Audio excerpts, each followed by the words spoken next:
যে রাতে কোরআন নাজিল হলো সে রাতটা দামি, যে মাসে কোরআন নাজিল হলো সে মাস দামি, যে গুহায় কোরআনের প্রথম আয়াত নাজিল হলো সেই গুহা দামি, যেই ফেরিস্তার মাধ্যমে কোরআন নাজিল করা হয়েছে সেই ফেরিস্তা দামি, যেই নবীর কাছে কোরআন নাজিল করা হয়েছে সে নবী দামি, যে উম্মতের জন্য কোরআন নাজিল করা হয়েছে সে উম্মত দামি।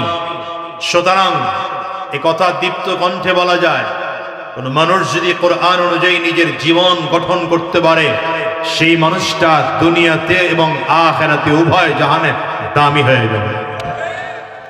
আজকে গোটা পৃথিবীর মানুষ নির্যাতিত, নিপীড়িত, নিষ্পেষিত, লাঞ্ছিত, অপমানিত, পদদলিত। এর সব থেকে বড় কারণ এ জাতি কোরআন অনুযায়ী নিজের জীবন চালায় না। কথা বলি, এত দামি হলো কেন? রাত এত দামি হওয়ার কারণ হচ্ছে এই রাতে কোরআনুল কারীম নাজিল হয়েছে। কারণ আল্লাহ তাআলা বলেন, ইন্না আনজালনাহু ফি লাইলাতিল কদর, আমি আল্লাহ তাআলা কদরের রাতে কোরআন নাজিল করেছি। তো এই রাতটা দামি হলো কেন? কদরের রাতটা বলেন, আওয়াজ করে বলেন, কথা বলতে হবে আমার সাথে। আমি তো ক্লাস মনে করি, ক্লাস চলতেছে, কথা বলতে হবে। কদরের রাত এত দামি হলো কেন? এই রাতে কোরআন নাজিল হয়েছে। কথা বলেন, কদরের রাত এত দামি হলো কেন? এই রাতে কোরআন নাজিল হয়েছে। তো যেই রাতে কোরআন নাজিল হলো সে রাতটা দামি হয়ে গেল। দেখেন এবার রমজান মাসটা 12 মাসের তুলনায় 11 মাসের তুলনায় এই মাসের দাম বেশি কেন? এই মাসে কোরআন নাজিল হয়েছে। তাহলে যেই মাসে কোরআন নাজিল হলো সেই মাসটা অন্যান্য মাসের তুলনায় দামি হয়ে গেল, ঠিক না? এবার কোরআনুল কারীম আল্লাহ তাআলা যে গুহায় নাজিল করলেন সর্বপ্রথম জবলে নূরের গারে হেরাতে, সে গারে হেরাকে আল্লাহ তাআলা দামি বানিয়ে দিলেন।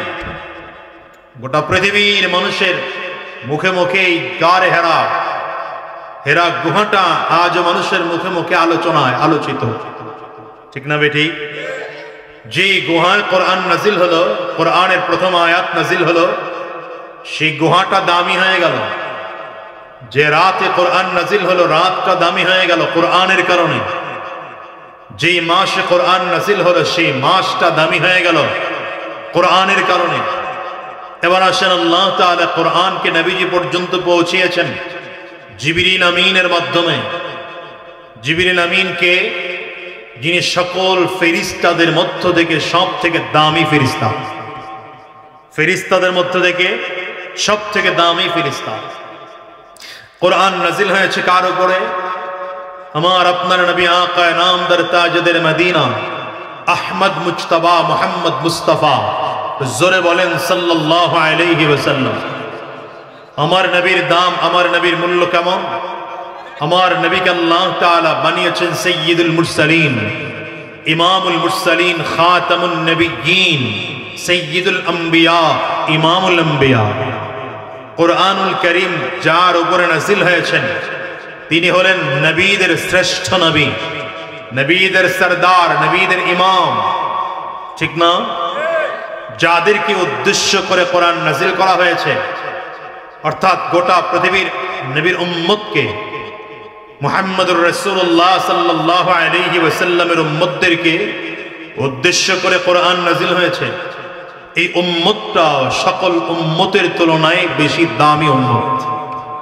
সুবহানাল্লাহ বলবেন না?